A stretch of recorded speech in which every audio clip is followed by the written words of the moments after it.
North Korea has said it cannot abandon its nuclear program, which it says is necessary as a deterrent to a U.S. threat. Tae Song, the country's ambassador to the United Nations, ruled out negotiations with America as long as joint US-South Korea military exercises continued.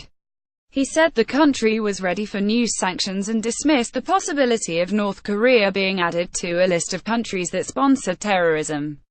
Video: Trump urges Korea to make a deal. My country will continue to build up its self-defense capability, the pivot of which is nuclear forces and capability for a triumphant strike as long as U.S. and hostile forces keep up nuclear threat and blackmail, he said. Our country plans ultimate completion of the nuclear force. He also criticized the country's sanctions, saying they were aimed at isolating and stifling it and to intentionally bring about humanitarian disaster instead of preventing weapons development as claimed by the U.S. The ambassador has ruled out negotiations, but he struck a note of defiance, saying Pyongyang was ready for new economic actions against it.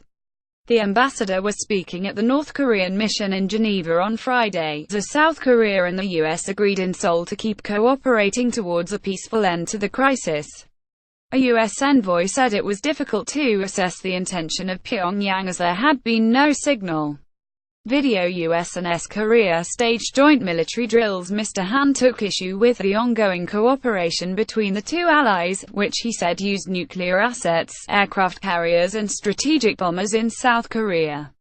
As long as there is continuous hostile policy against my country by the U.S. and as long as there are continued war games at our doorstep, then there will not be negotiations, he said. Some 28,500 American troops are stationed in North Korea, a legacy of the 1953 war.